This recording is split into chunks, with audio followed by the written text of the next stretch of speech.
Hello, it's Patty Jo, and happy holidays to everybody. Today is Christmas Eve if you celebrate Christmas. So, Merry Christmas if you celebrate Christmas. If it's another holiday, happy holidays. And up to day 3, I've been having some technical difficulties, and I also, good news, got a new job. And for that new job, I need to renew my paramedic, which I wasn't planning on doing. So if all you paramedics out there know, now I either have to get my Con Ed and lightning speed or pass the National Registry test again. And that is humbling. Okay, so I've been studying a lot. I took my first practice one and bombed. So, I'm going to take a little break, clown on some Darrell, and hopefully you can clown on him with me. Anybody who wants to donate, I did do a copy and paste of their memorial fund. So if you want to donate to the victims, because let's not forget, clowning on Darrell's fun. But Darrell did some really bad things to people. So, moving on. This is day 3.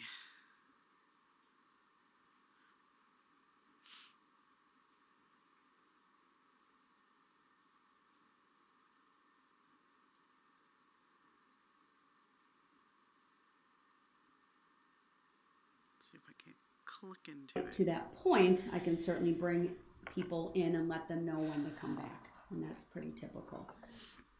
So, Your Honor, just so I'm clear, so I put, so that would be roughly the 13th to 14th? I think they're working on his witness list. Today's the 10th, so Thursday would be the 13th, and Friday would be the 14th. He really thinks he's entitled to all this help. This is hilarious. I didn't look very close to the names and whether you had addresses, but you should put in their last known address or other information as to where these people can be served if you know. I was going to mention that too. That's kind of problematic. That's problematic because he has to look through the boxes to find it. This should be like, it's part of the police report, so it's in there. A lot of them, their addresses are not stated in the paperwork. So I don't Are know. all of these individuals referenced in the paperwork that you've reviewed? Yes, they are. All right. Presumably then, Attorney Opper, you'd be able to look at that and perhaps assist with that information? Yes, to the best of my knowledge, everyone's address is somewhere in the paperwork, but yes, I'm sure we will be able to find addresses. Now, I don't know if this is true, but I heard on one of the,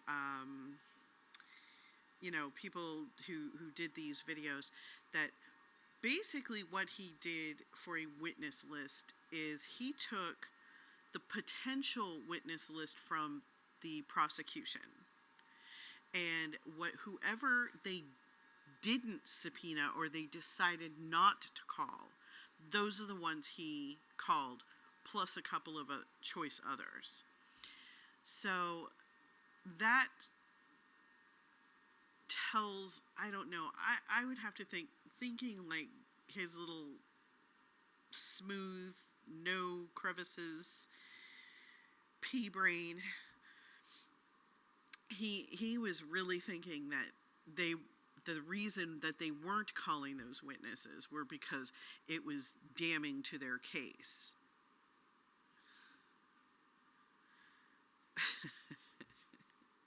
I don't think I can say anymore.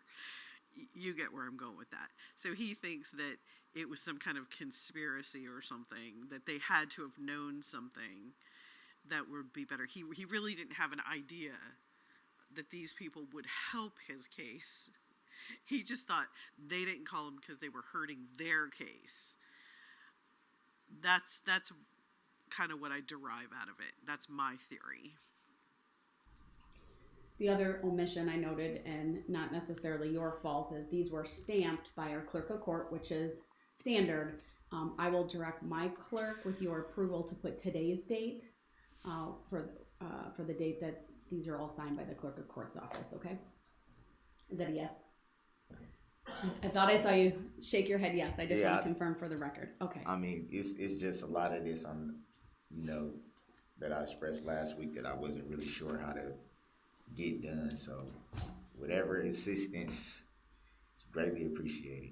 No, it's not. All right, so Madam Clerk is Just directed wait. to It's not. put in the date at the top left. Did he have his liar And then lines what I'll on? do is I'll keep a copy for the court's records, and then give you a Hairline copy, kinda and looks then like we'll give horns. the originals to the state so they can look over them and then tell us if there's any issue with trying to get them served. But I need to get that to them this morning with your approval so they can let us know if there are any issues. Do you agree to that, sir?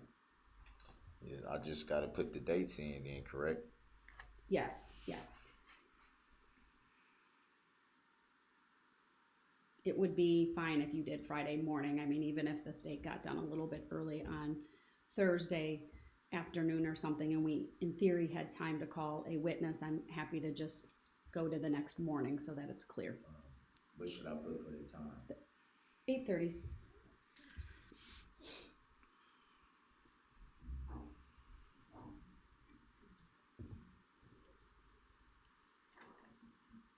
And then just let me know when you're done so I can address a couple of other issues.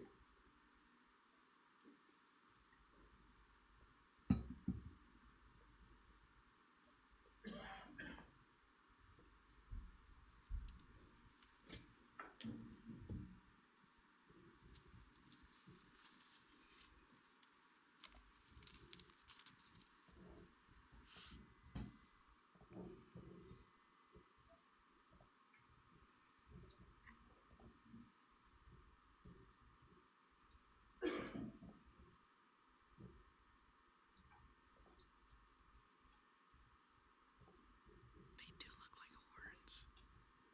Look at that. They do look like that. That hairline does look like horns. Like the negative space. Darrell.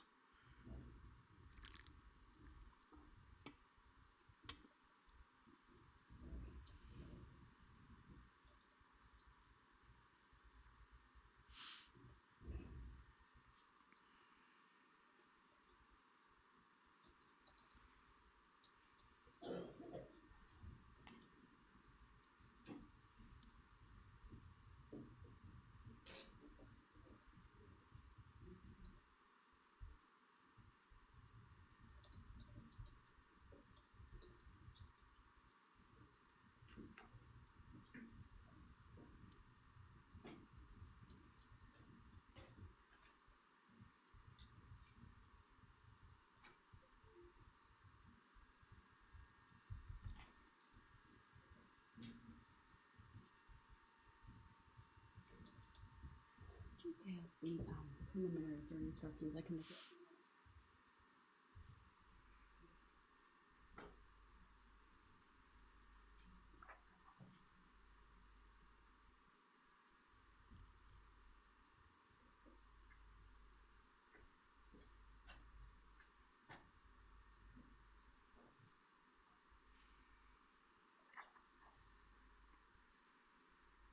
This is much longer. Jeez. No, it does not.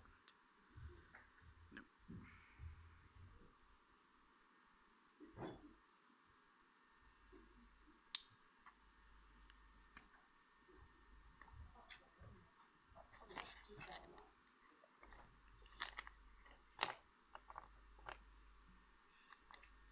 It's like a little kid. Copies of those. If you tell me the number, I can also look that other thing up.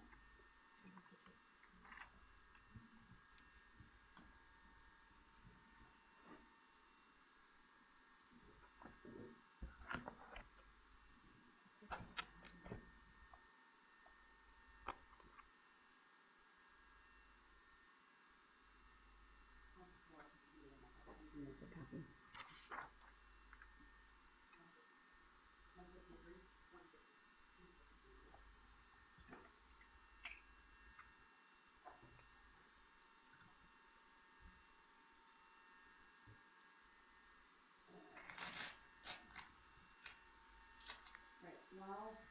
Madam Clerk is copying those subpoenas so that the court has a copy, Mr. Brooks has a copy, and then the originals go to the state to review and assist with service. I do want to address Exhibit 6, which was previously received by the court. This is the 6-minute squad cam. Okay, so this goes back to one of the first officers that had contact with Erica, Corey, and Nick. And he doesn't have a body cam, but he positions the people in front of the squad because the squad has a camera and there's audio. And it's not easy to hear, but apparently Erica gives some history of prior acts that were excluded in the original hearings. So that is the argument he raised, that he wanted it excluded because they had it published to the jury one time. So that's what this whole thing is going to be. And it's difficult to hear, but he picked up on it. So another piece of proof that he was not incompetent. He may not have been. It's going to be hard to clown on him because he was right about this. Those things were excluded and it was audible. I don't know if anybody picked up on it. I certainly didn't at the time that it went, we were watching the his testimony and the video. But, you know, maybe somebody in the court could have. I don't know. Audio footage from Officer Phillips. As I advised last week, after I went back into chambers to review that, I did note what Mr. Brooks had said. I may have been a little bit off on the language in terms of what Ms. Patterson is heard saying, but it's a pretty clear reference to one of the incidents that is the subject of a prohibition by this court related to other acts. And I indicated I was inclined to strike that exhibit and so advise the jury, but I would give the parties an opportunity if they had any arguments on that to address that this morning. So since the state offered it and there is that violation, I'll turn to the state. Thank you, Your Honor. First, I do offer my apologies to the court and to Mr. Brooks because the previous occasions where we had watched that video, we did not catch that. I think the record will speak for itself, but there was a lot going on in that video. As you had mentioned previously, the officer's radio was talking. You can hear the dispatcher, you can hear other officers, and you can hear some people talking in the distance as well. So we did mistakenly include that. However, that being said, Your Honor, I think it's a clear reference to the other acts only if you know there's other acts. Truthfully, I think it's a vague and ambiguous statement. What I heard the statement to have been at about the 2:52 mark in the recording, I heard Miss Patterson say, "Me and my baby daddy, we fight all the time. We had an incident, he ran me over with a car." That's what I heard her to say. She does not say it happened in Milwaukee. She does not say it happened 3 weeks ago. She does not say I suffered a broken leg. To me, in the context of Miss Runkle's testimony last week, in which she testified that Mr. Brooks had swerved at Erica Patterson, and that Miss Runkle had pulled her out of the way, I don't think the jury would have immediately thought Erica Patterson, when she made that statement, if they heard it, was referring to something weeks earlier in another county at another location. Really, the only thing objectionable about that whole quote I just issued would be the very last phrase, "He ran me over with a car." And again, if she's referring to the Milwaukee incident, it's not clear from that statement. I certainly understand with the knowledge of the Milwaukee. I love the way she says car. Car. That Wisconsin accent. So she's referring to previous other acts, and while this trial is going on, 3 weeks before the parade attack, he had some sort of altercation with her. Obviously, he has these altercations probably on a daily basis because he obviously thinks they're normal. And he took his car in a gas station, I believe, I heard it to be, and broke her leg, broke her foot, tib, fib, and femur. I mean, she had a significant injury. I can't confirm those injuries, but that's what, I mean, I heard all three, combination of those three, as being, so it was significant contact with the vehicle. And it was the same vehicle, which is why they found it to be overly prejudicial and they excluded it. And he is still, at the time of the trial last year, those charges were still pending. And I believe they should have gone through the court, but of course he didn't plead like he did to the weapons charges and the other charges for, trying to pew his nephew and a friend. He wanted to see Erica again. He wanted to torture her some more, so he was going to make sure that was going to go to trial, whether he was in prison for 1,000 years or not. But I don't know, and I'd like to find that footage to see what happened, or at least find out what happened in that case, because that's pretty significant. But you have to know, that's what she's arguing, that happened, that it wasn't part of the Corey statement where she said that he swerved at her. You have to know that there's a difference there. And so the fact that that it hasn't been introduced, that makes it very vague.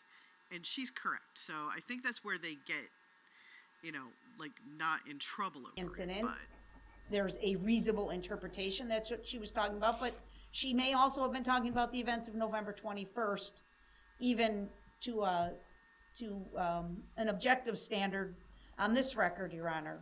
I don't think the jury would have or they may not realized have or heard appreciated it. She was talking about another incident. So I think the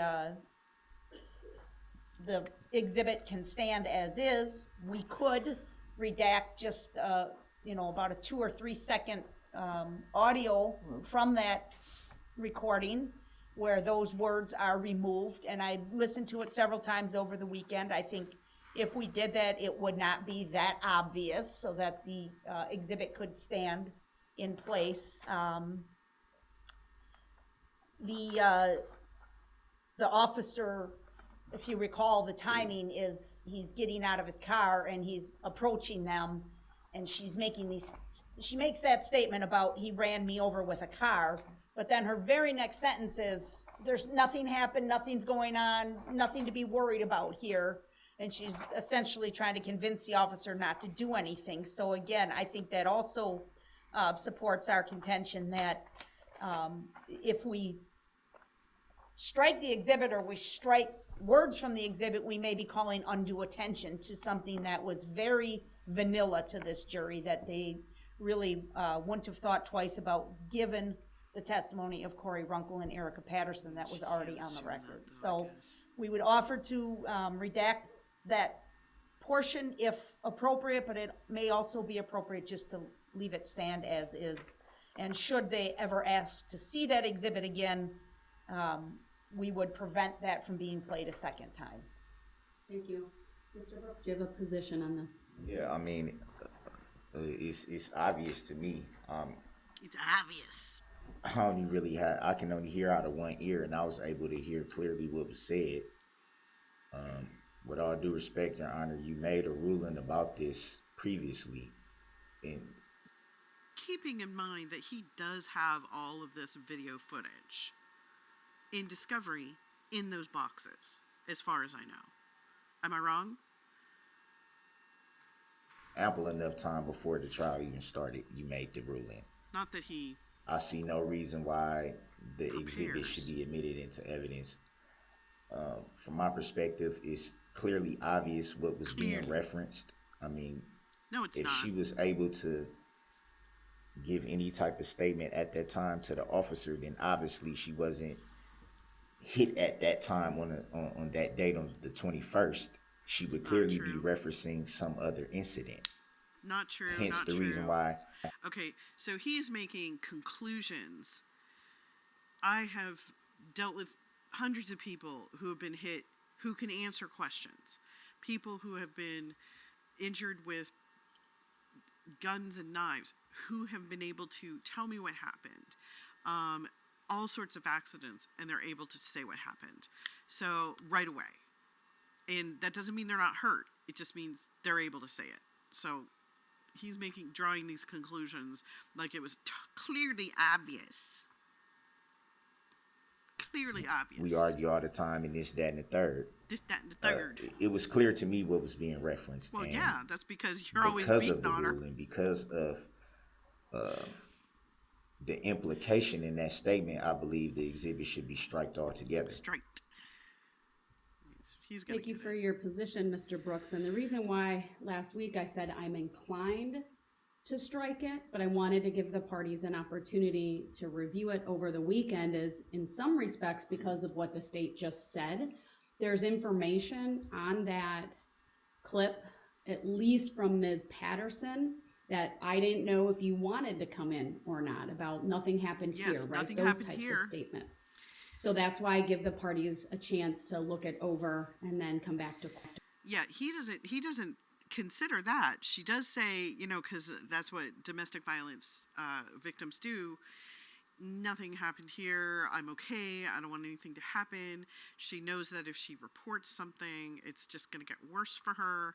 And, we can see that. He clearly obvious he's trying to kill her. That's my theory. And she says that, but he doesn't think that way. He just thinks whatever the prosecution wants, I want to do the opposite. He doesn't have any kind of around the corner thinking at all. Court. I don't want to go too much further. And tell me what they want to do. So your position has been made clear. You believe it should be struck or stricken, as we say. And I agree with you, Mr. Brooks. This court gave a very clear prior ruling related to other acts, and the state had an obligation to abide by that ruling. While I have options available to me, meaning I could redact it if the jury wants to hear it later on, my concern with redaction is it may possibly highlight that portion. We don't know whether any one of these jurors heard it and made a note about it. And that's certainly not something I'm going to ask them to reveal. Because that points it out. And because of the violation, and even though there's other things going on, even though I could redact, I am going to strike the.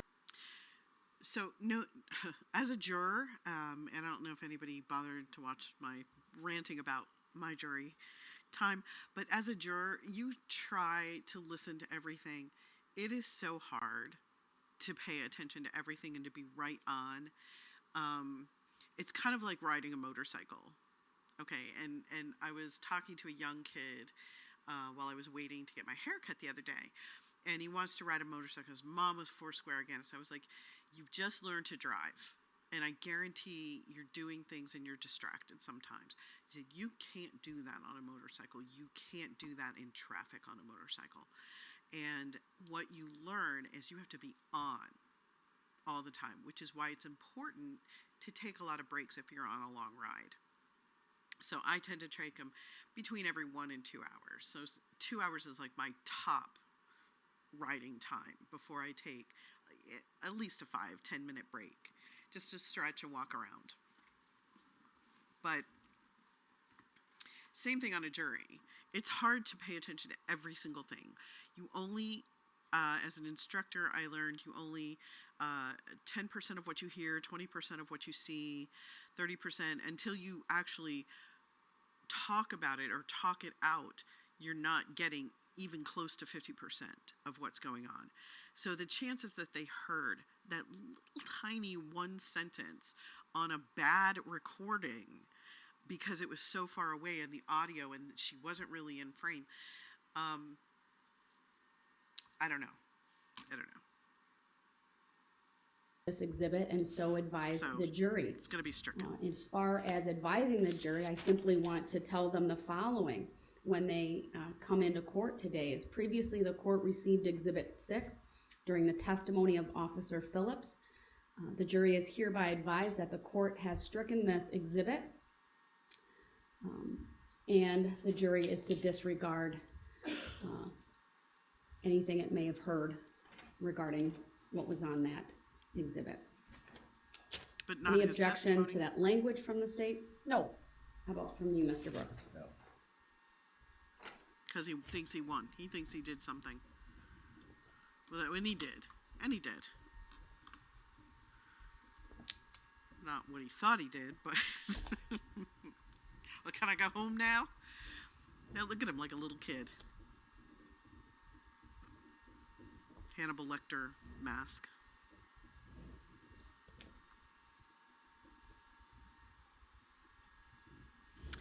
All right, I'm gonna take a break here and see if this one works. Again, happy holidays to everybody.